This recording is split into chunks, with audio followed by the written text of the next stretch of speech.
પોરબંદરના બીચ ઉપર આ જે કંઈક પથ્થર છે એ પથ્થરની હાલત કેવી થઈ ગઈ છે અને આ હાલત કેવી રીતે થતી હશે એ ખબર નહીં, કારણ કે આ કંઈક અલગ જ હાલત થઈ ગઈ છે પથ્થરની.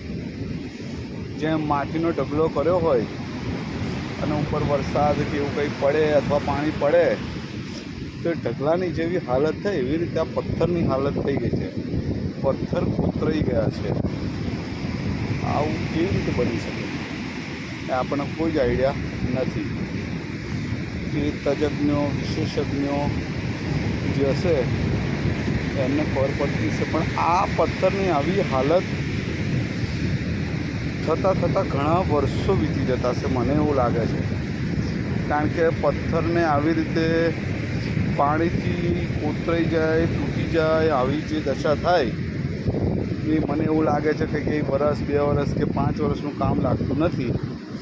આ ઘણો ટાઈમ પછી પથ્થરની આવી હાલત થતી હશે, કારણ કે આ પથ્થર કંઈક અલગ જ ટાઈપના કોતરાઈ ગયા છે, તૂટી ગયા છે, છણાઈ ગયા છે. આ બી એક વિશેષતા જેવું મને લાગી રહ્યું છે, કારણ કે આવું તો ભાગ્યે કદાચ જોવા મળે. દરિયાકાંઠે બી મોટા મોટા પથ્થર તો હોય છે, પણ આવી પરિસ્થિતિ તો ભાગ્યે જોવા મળે. કેવી હાલત થઈ છે પથ્થરો હશે ખબર નહીં, આના વિશે આપણને જાજુ નોલેજ નથી. પણ સામે કોઈ જૂની બિલ્ડિંગ લાગે છે, રાજા મહારાજાનો વખતનું એવું લાગે છે. અને આમ ચારે બાજુ બિલ્ડિંગ છે, વ્હાઈટ દેખાય છે, સરકારી ઓફિસ વગેરે હોય એવું લાગે છે. બનેલું છે સરકારી કાર્યાલય હોય એવું લાગે છે. અને અહીંયા સામે બંદર છે. આ ઇન્ડિયા બંદર જ છે. સ્ટીમરો ઊભી છે અને બંદર છે. પોરબંદરમાં આવેલું બંદર, પોરબંદરમાં આવેલું બંદર છે. અને શું કહેવાય કે દરિયો તોફાને ચડેલો છે, રાઈટ? તોફાને ચડેલો દરિયો પોરબંદરનો, અને પોરબંદરમાં બંદર અને બંદરમાં બંદર. બરાબર છે. હું પણ આવી ગયો છું બંદરમાં, પોરબંદરના બંદરે, દરિયાકાંઠે, બીચ ઉપર. સહેલાણીઓમાં અહીંયા કોઈ દેખાતું નથી. સહેલાણીઓમાં વિપુલભાઈ એકલા જ છે અહીંયા. બસ એક સરસ રેતી છે, નાહવાની પણ સરસ મજા આવે એવું લાગે છે. પણ દરિયો ચડેલો છે તોફાને, એટલે આપણે એનાથી દૂર જ સારા. બરાબર? તોફાને ચડેલા દરિયાથી દૂર જ સારા. અને આ અહીંયા ઘાટ છે. ઘાટ ગામડામાં તળાવ કિનારે આવું બનાવે અને ઘાટ કહેવામાં આવે છે. એટલે આપણા ઘાટ જ છે. સરસ પગથિયા છે, બેસવાની જગ્યા પણ છે, પણ પાણી છેક સુધી આવતું લાગે છે. આપણે અહીંયા પહોંચી ગયા છે. પોરબંદરનો બીચ, અહીંયા ઘાટ. હમણાં આગળ જે બતાવ્યા પથ્થર સેમ એવા જ પથ્થર અહીંયા પણ છે. ખૂબ મોટી માત્રામાં અહીંયા પથ્થર છે. મોટી માત્રામાં પથ્થરો છે, છણાઈ ગયેલા, કોતરાઈ ગયેલા પથ્થરો છે. બધા પથ્થરો છણાઈ ગયેલા, કોતરાઈ ગયેલા.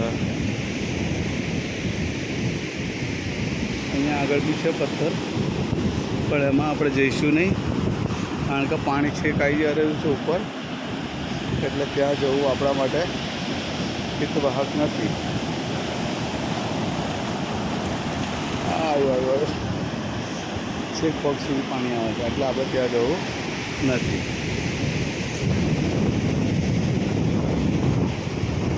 ગમે તેવો તરવૈયો હોય, પણ દરિયો જ્યારે તોફાને ચડેલો હોય તારે દરિયામાં જવું નહીં, કારણ કે એટલા મોટા મોટા મોજા હોય માણસને ડૂબાડી જ દે. એક સ્ત્રી પાત્ર પણ એવું છે કે માણસને ટોચ સુધી બી પહોંચાડે અને ટોચથી પાડી પણ દે, એટલે એ પણ ડૂબાડી દે. સ્ત્રી પાત્ર બી એવું છે કે માણસને ડૂબાડી દે, અને દરિયો પણ એવો છે કે ડૂબાડી દે. ગમે તેવો તરવૈયો હોય, એ નદીમાં કે નહેરમાં કે તળાવમાં ઠીક છે તરી શકે, પણ દરિયો તોફાને ચડે એટલે ડૂબાડી દે. અને સ્ત્રી પણ એવું જ છે.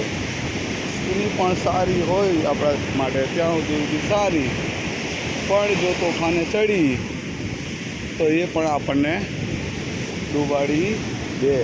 હવે મારે અહીંયાથી ક્રોસ કરવું છે, પણ તોફાન પાણી આવે છે એટલે અઘરું કામ છે. ઓ બાપા, હો બાપા, હો બાપા.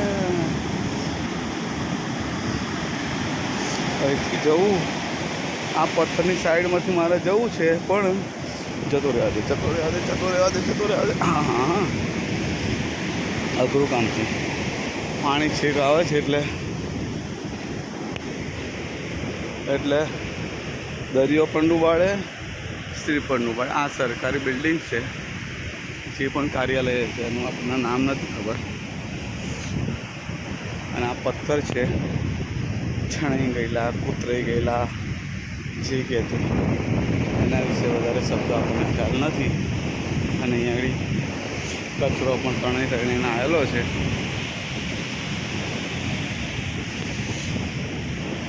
બરાબર છે, દરિયો છે એટલે તોફાને ચડેલી સ્ત્રી. અને આ શું છે? આ કંઈક અજીબ જ લાગે છે, અજીબ ટાઈપનો પથ્થર છે, કોતરેલો છે ને ઘણું, એને કંઈક અલગ જ લાગે છે. આ પથ્થર વિપુલભાઈ હવે લઈ જશે એમના ઘરે. આ પથ્થરમાં જશે વિપુલભાઈના ઘરે,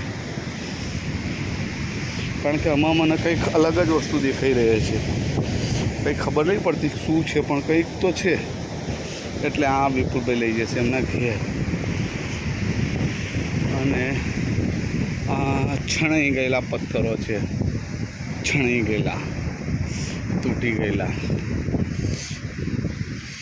કાણા પડી ગયા છે અને ઘણું બધું થયેલું છે. આ છે દરિયો, પોરબંદરનો દરિયો કાંઠો છે. આ શું છે ખબર નહીં, આવું છે. અને આ બે ભાઈઓ અહીંયા આગળ મચ્છી પકડે છે. હવે આપણે એમને મચ્છી પકડવા લાગીશું, તો પકડો ભાઈ મચ્છી, અને હમણાં બી આપો. હા તો બિચારા ડોગી કેટલા મસ્ત આરામ કરી રહ્યા છે. ડોગી સરસ આરામ કરી રહ્યા છે, અને આ ભાઈ મચ્છી પકડી રહ્યા છે. કેવું છે ભાઈ, મચ્છી આવે છે કે નહીં આવતી? નહીં આવી? એવું છે? ઘાતરી આવે? આવશે, મહેનત કરતા રહો, આવશે મચ્છી. આ જે સામે આ બિલ્ડિંગ છે, શું છે આ બિલ્ડિંગનું નામ? ખબર નહીં. ઓકે, ચાલો, એમ નહીં ખબર નહીં. સામે આ બાજુ આવેલી છે હોટલ છે, આ બાજુ બંદર છે. ઓકે, ચલો, bye all friends, thank you.